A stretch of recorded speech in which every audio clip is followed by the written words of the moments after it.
So it's been a minute since I made a post, and today's post is going to be about Revelation 2 to 3. And if you haven't already, and you've probably guessed, if you don't already guessed, but I will tell you, these are about the seven churches that Jesus tells John to write letters to.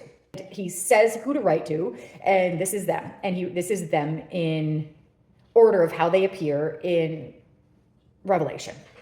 So he writes to Ephesus, to Smyrna, and then to Pergamum, Thyatira, I'm missing one here, Sardis, Philadelphia, and Laodicea. So I'm going to go into these each just a little bit. But first, why those particular 7 churches that he wrote to? Different people have different ideas about why.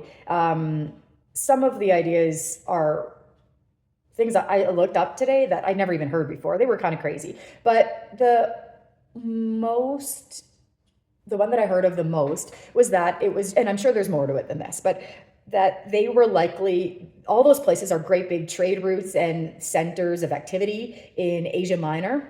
And so these 7 churches were a hub. And like the last guy I read kind of said it succinctly and well and logically, that they would have been like Ephesus, let's say, was a great big a letter would have traveled to Ephesus quickly from where John was, and from Patmos, and it was a big center, lots of people, and that would have traveled. They could have sent it on to another Christian church. The Christian Jews in Ephesus could have sent it to another Christian church. So out of these, Ephesus, Smyrna, Thyatira, Pergamum, Sardis, Philadelphia, and Laodicea, they were all big centers that had some sort of power and could send in influence and could send these letters off. Those places had certain attributes to them that Jesus wrote about that by no means, like several of those places he wrote about, just because to Ephesus, he says, you've lost your first love, which I'll go into, but I'm jumping here for a second. He says, you've lost your first love, and that's bad. And he's their first love, obviously. But that doesn't mean that wasn't the same thing with Laodicea. Like they'd also lost their first love in a way. And even though he didn't write that specifically to them. So different attributes could be given to several of these different churches, and they could be given to several different, I don't know if you would say religions, because this is in no way applicable to, let's say, Buddhists or Muslims. It's just a Christianity. It's the attributes that some of these places have are applicable to us today. So he writes to Ephesus, a small breakdown. So he says, oh, you were so excited about your salvation at first. And what he says to them, he's like, I know your works and your perseverance, but he says, but I have this against you. You have left your first love. It wasn't so much that they loved him. They really did. But it was that they recognized how much he loved them and how much he had done for them. And their salvation, they were just like so stunned by this amazing gift of grace that they seriously didn't have to do anything to earn it. That they were just like zealous. They were crazy about it. But then after a while, that they lost that. But what we're going to focus on is that they lost that excitement about him for them, and that his grace, not what they could do for him to show their love, or although that is important, but his love for them and what he did because he loves them. And they lost that like passion and that zeal. And so he's saying you need to get that back. I'm going to give you some basic historical background about them, and nothing big. But anyway, they were, he tells them that he hates the work of the Nicolaitans. So that's good. And historically, the Nicolaitans are Gnostics, I believe. You can look this up, but otherwise you can just listen to me and take my word for it. So they were Gnostics, which is not the same as agnostic, where you're just like, I don't know if there's a way to actually prove that God exists or doesn't exist, so I'm just going to have no opinion, kind of. Is like sort of like atheism.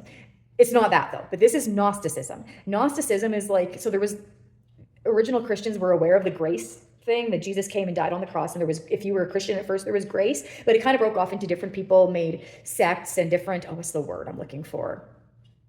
Well, they perverted, as it says in the Bible, they perverted salvation. And that so many people were just, for some reason, they're like, this is easy, so we're going to make it more difficult. And in doing so, that they perverted it and they twisted it, and salvation was very far, like Jesus tells you from what it should be, not even salvation, but just Christianity was not how it originally, what Jesus intended it to be. Like he said, okay, believe in me and be saved.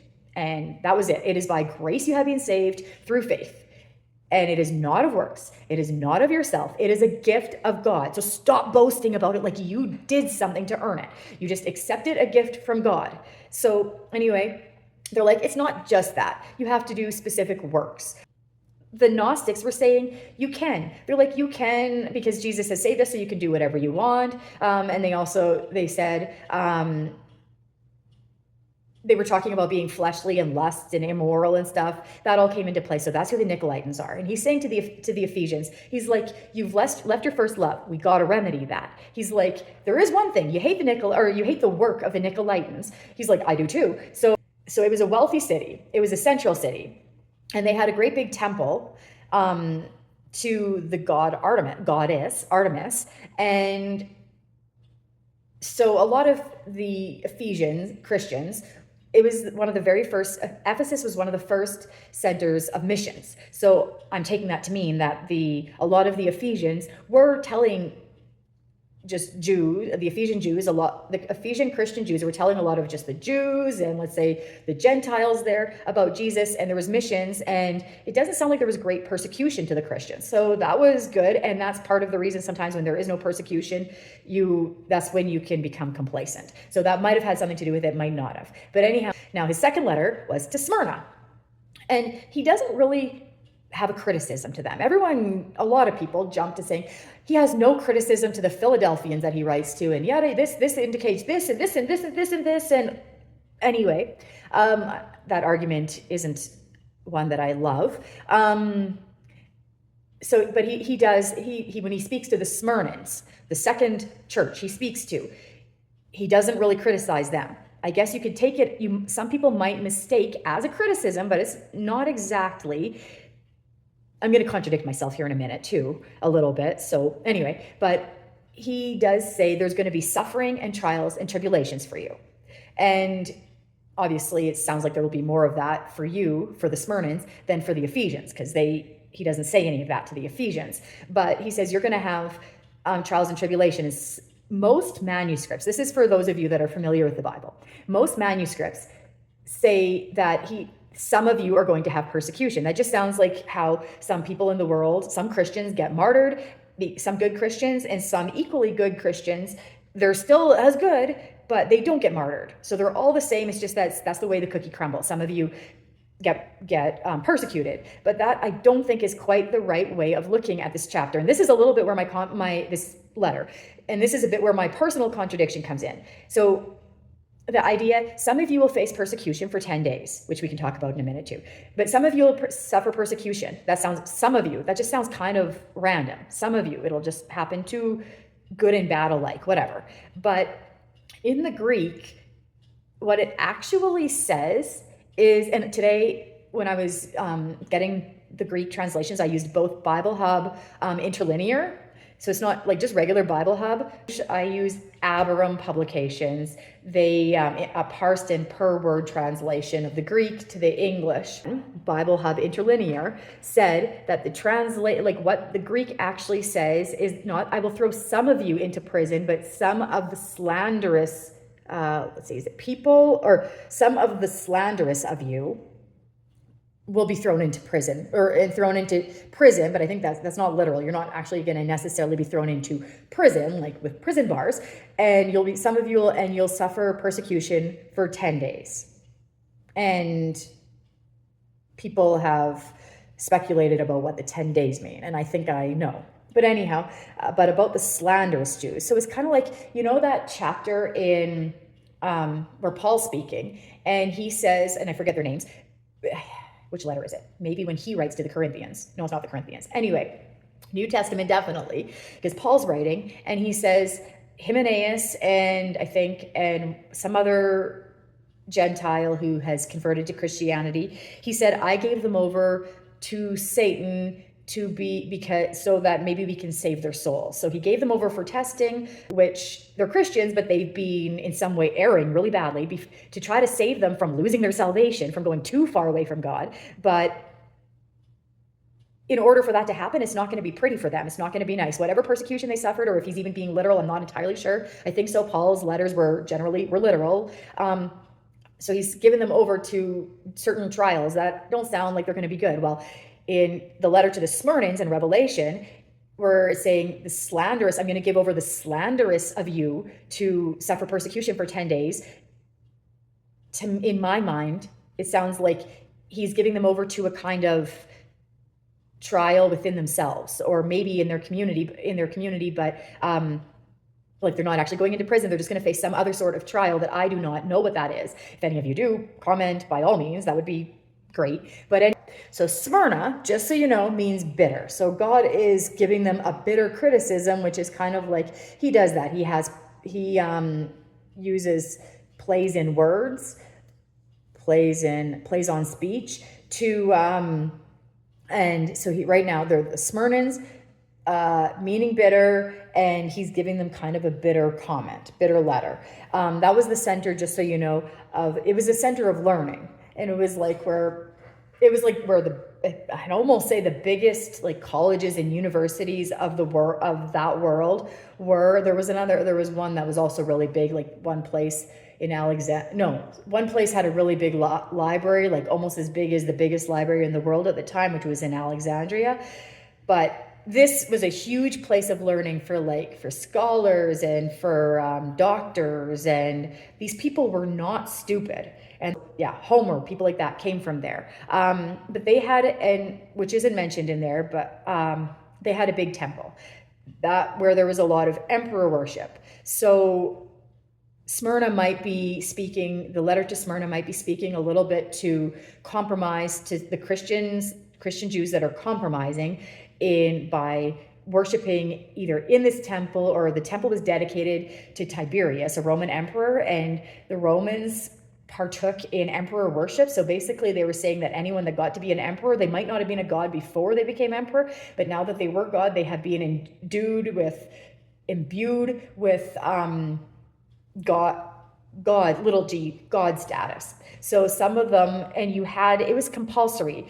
Like really dedicated Jews Jewish Christians wouldn't have done this, but it was compulsory to take part in what was in that emperor worship. I think that's called the imperial cult. So I'm just giving you some background because I want you to know, first of all, it needs, for those of us that get the idea that this is to certain denominations or something, because I've heard people say that in the modern world or something like that. These were actual places, and for Smyrna, for example, particularly at the moment, that was their history.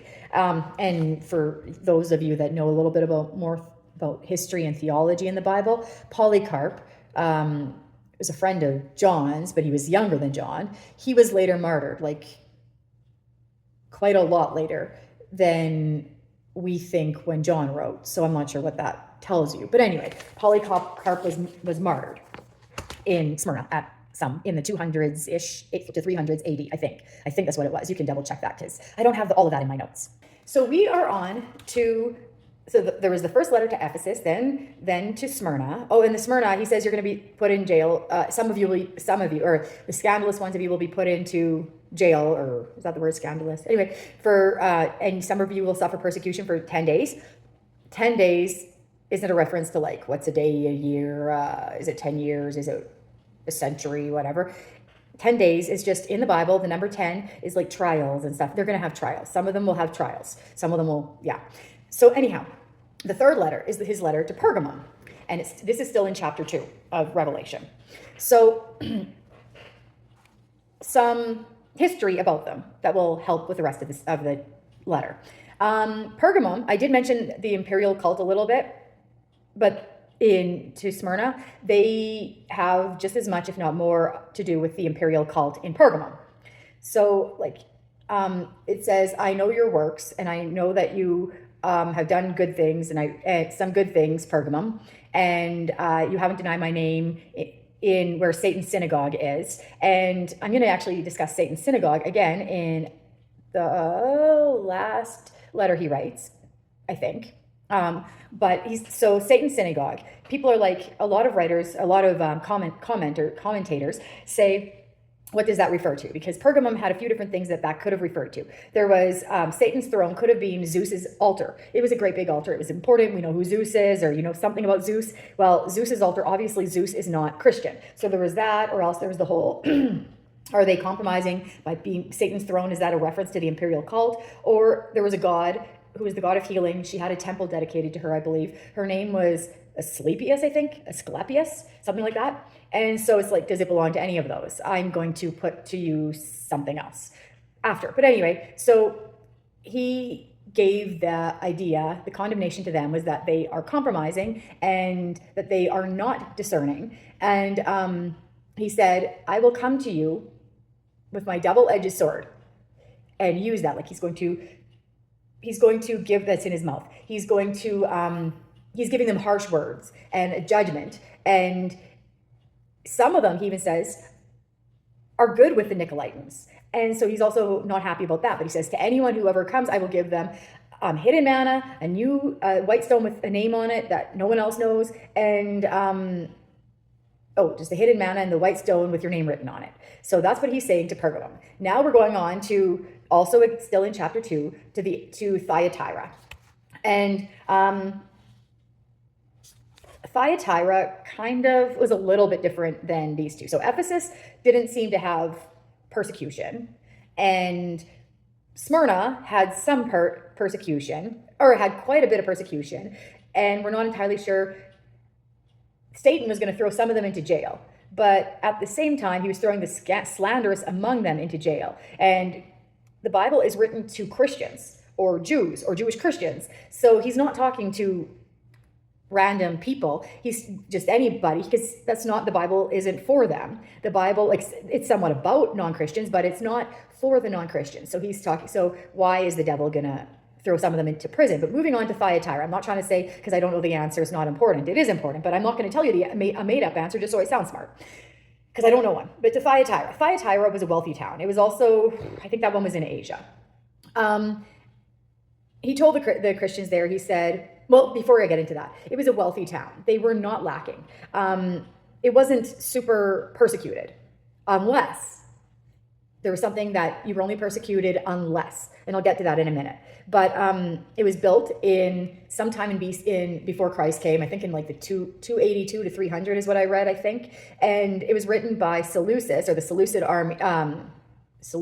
army, tribe. If you remember the whole with the Greeks, Alexander died, and then he gave it to his 4 generals, Seleucus, Ptolemy, and whatever. I'm not going to go into that. But so that's these people before they were overtaken by the Romans, which was before Jesus, 100 BC or something like that. Seleucus built this city, had some fortresses and stuff. But anyway, by this point, it was obviously not that. It was in Roman hands. And Thyatira was a city of guilds. And the guilds are like, you know how we have our unions and the trade guilds? That's what it was kind of like that. If you wanted to be in a business and be not prosperous, well, that too, but credible, then you had to be in a guild. And to be in a guild, it had a mix. It wasn't just work. It was work and religious life were moved together. So it involved that imperial cult. So you had to, if you had to give pledge your obeisance and homage to the Romans and their gods and their way of life. And so some Christians wouldn't have been willing to do that, but some Christians were willing to do that. And so he warned them.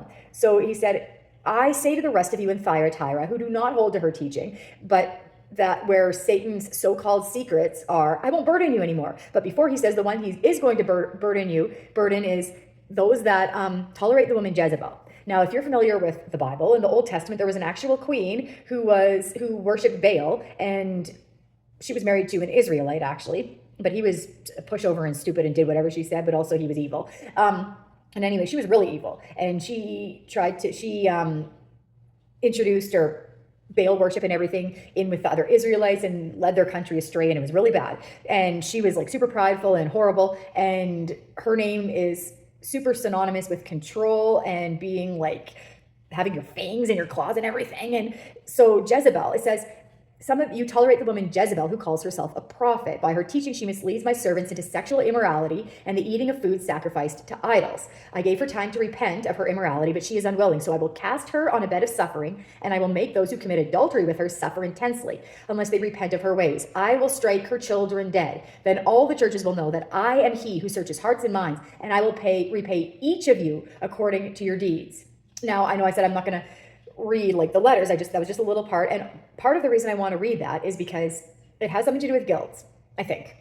So a lot of people that read that say Jezebel says, who calls herself a prophet. Well, obviously she was somebody in the church, and she was leading people into the servants leading people in the church into sexual immorality. And I'm going to punish everyone that commits adultery with her and kill her children. Well, I'm not saying God wouldn't say kill her children and actually like mean it. That doesn't sound nice, but sometimes God says things that don't sound nice to our ears. But I don't think he's saying that, because I don't think this is about a woman named Jezebel. Okay, granted, there could be a woman, a backstabbing woman, or not a backstabbing, like a disunifying woman in their midst. Totally possible. There could be all of that, and he is writing to a real church, but they speak sometimes in code in the Bible, like actual code. Like, I don't want other people to understand this, but you Christians, you'll know what I'm talking about when I talk about Jezebel. There's a small possibility, but that's not even what I'm talking about. Sometimes it's kind of like the word redemption. Christians know what redemption means. And if you just say, I have been redeemed, then you don't have to go into the full explanation of salvation and everything. You're like, I've been redeemed, whatever it is, or to be redeemed. So you don't have to go all into this great big explanation necessarily when you're talking to another Christian who also knows that word. You say redeemed, and they're like, yep, gotcha. So everybody knows who Jezebel in the Old Testament was. And that she calls herself a prophet. They knew she kind of called herself a servant or whatever of Baal. That was a real thing.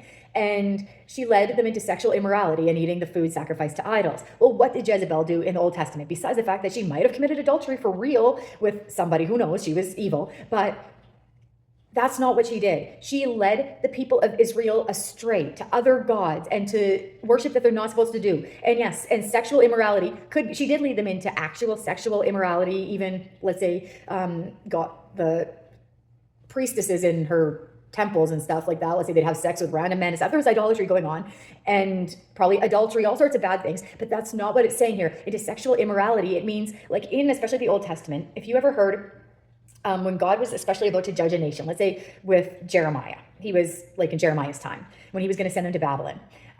He said, because you've committed sexual immorality with the nations. Sometimes he didn't even just say with the nations, but with when you've committed sexual immorality, and he's talking about, or he's talking about Israel. Israel has, and obviously Israel didn't have sex with anybody. Israel mixed with, not just mixed as in she was there and kept herself separate, but it mixed in with the other nations and their practices and everything.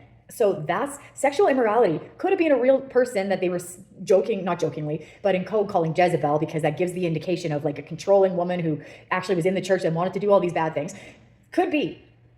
And since, like I said, these places are real places, that's a possibility because of that reason too.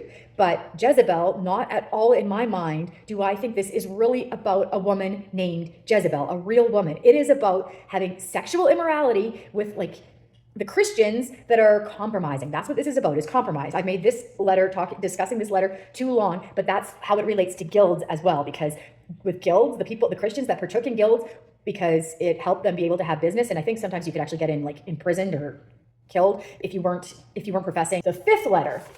So that was the last letter. Thyatira, was the last letter in chapter 2. And now we are going to chapter 3. And he has 3 more letters. Sardis is the 5th letter.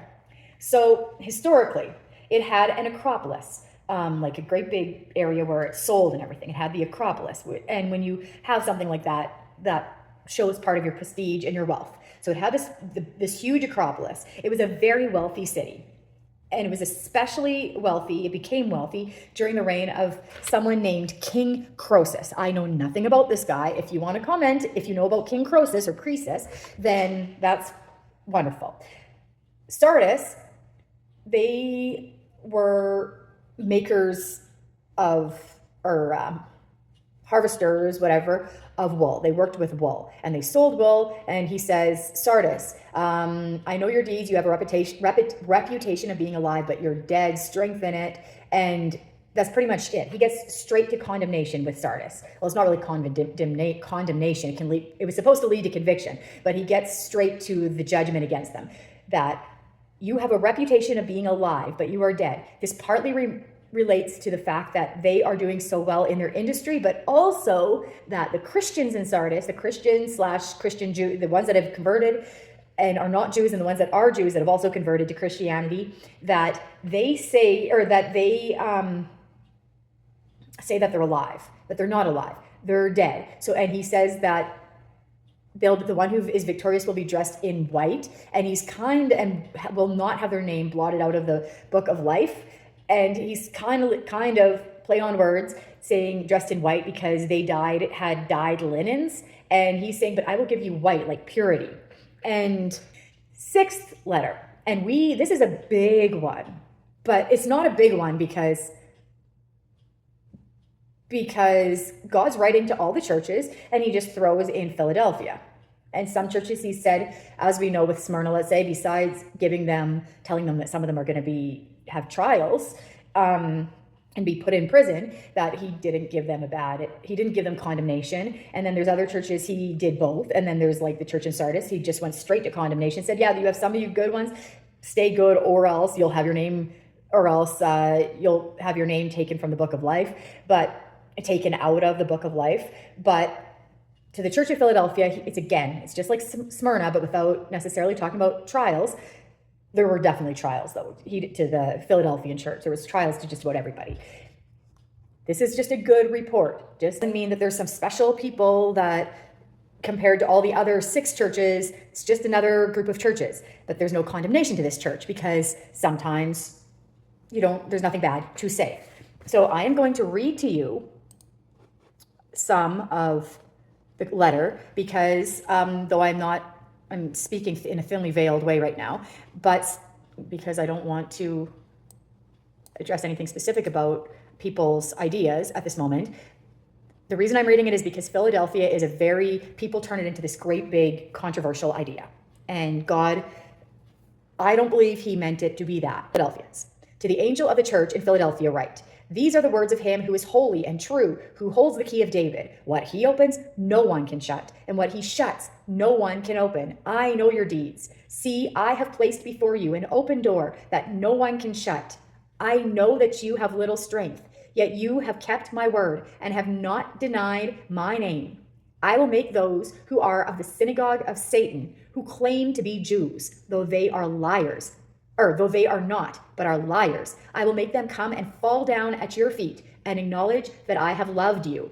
Since you have kept my command to endure patiently, I will also keep you from the hour of trial that is going to come on the whole world to test the inhabitants of the earth.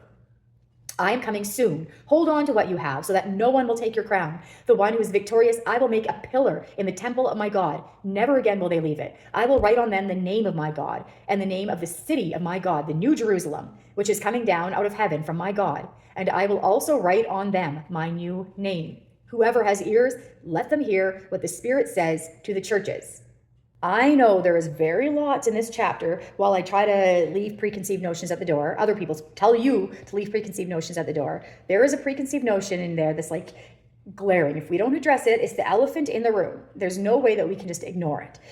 But we're ignoring it today.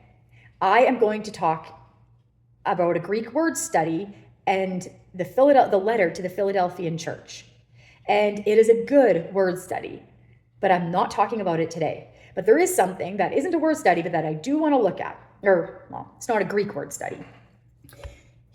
When Jesus says, behold, I will make them of the synagogue of Satan, which say they are Jews, and then, I want to talk about the synagogue of Satan too, but which say they are Jews and are not, but do lie. Behold, I will make them to come and worship before thy feet, and to know that I have loved you.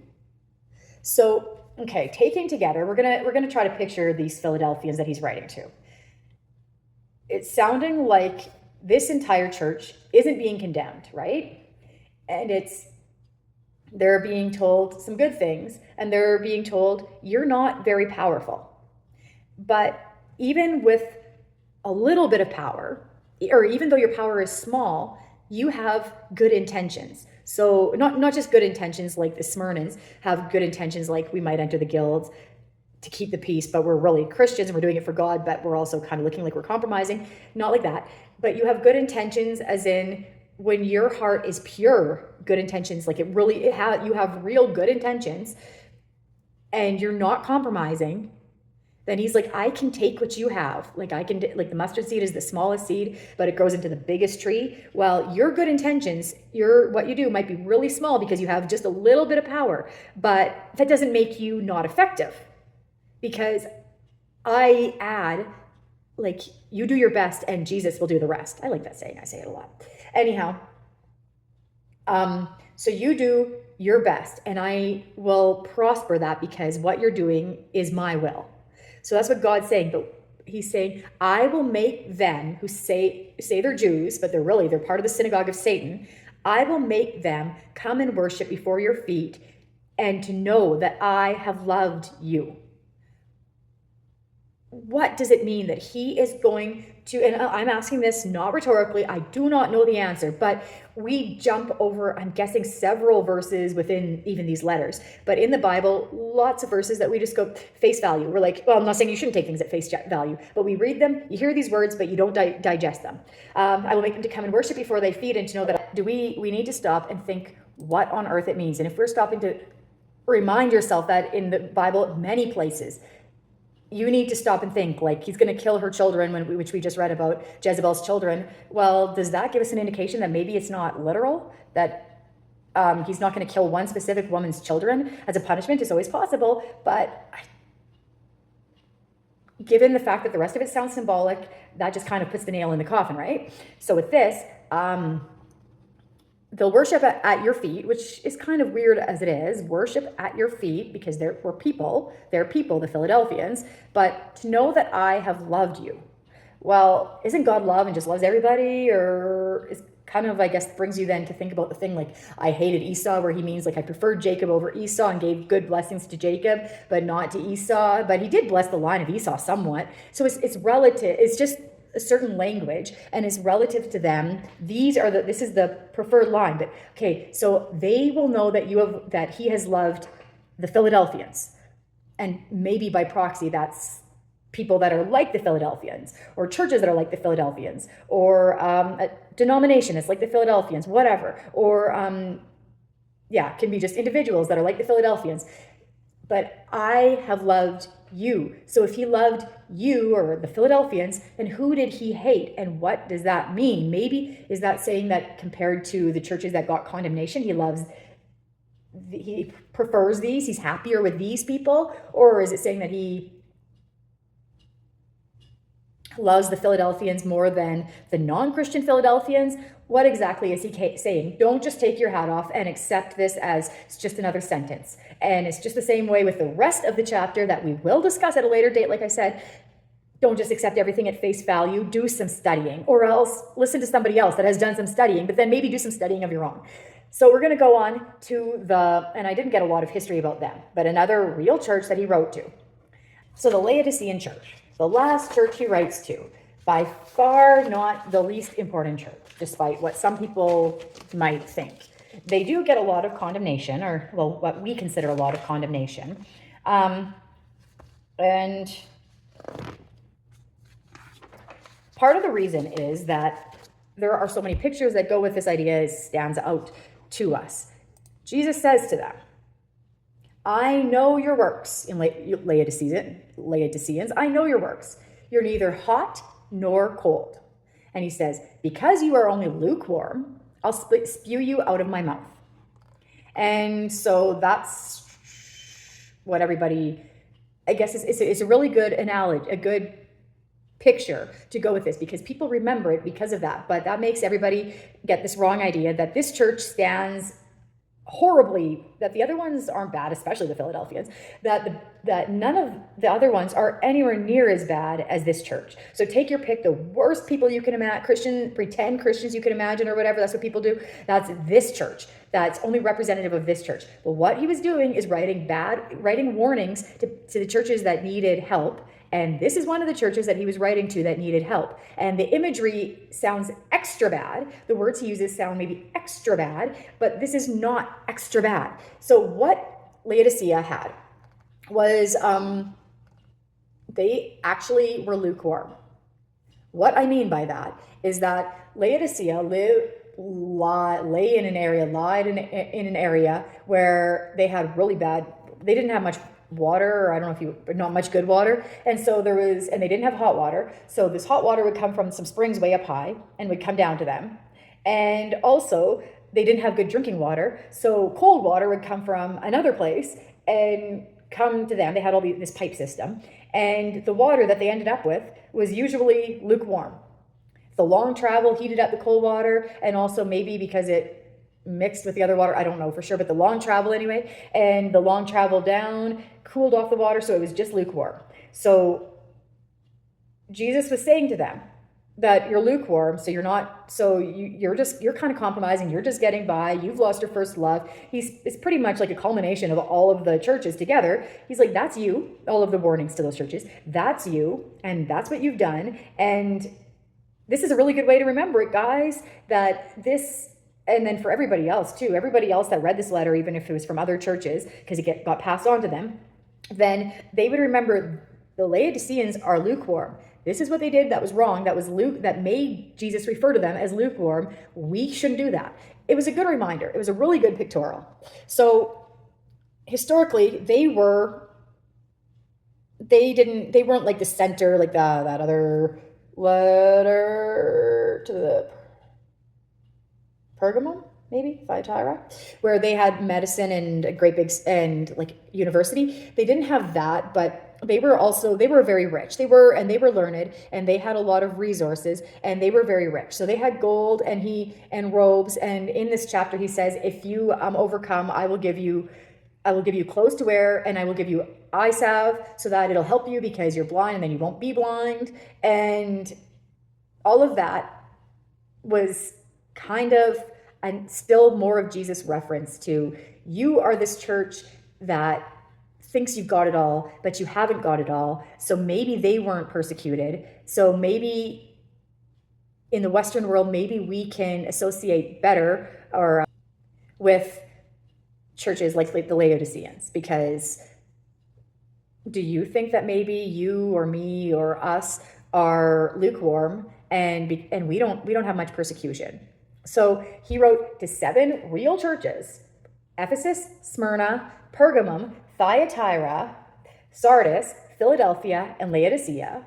None of them, they did get different admonitions, but none of them were more important than the other one. Verse that says this church was more important, or this church wasn't more important. They were equal, but neither do you. And these are admonitions that we can all take to heart. So when you're reading this, instead of thinking of them, this is them, that is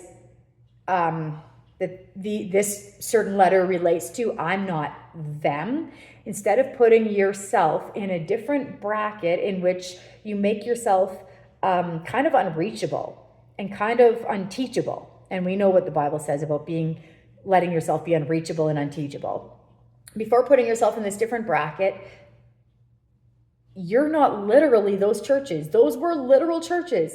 And I only say that again and again and again because a lot of people forget they were real places that actually had letters written to them, and does not make you more important than other Christians that suffered. So that if there's some kind of eschatology you have, which seems to make your generation like the chosen special generation, read letters like those to the 7 churches. And for the rest of you, it's a really good guideline, and so we should follow it.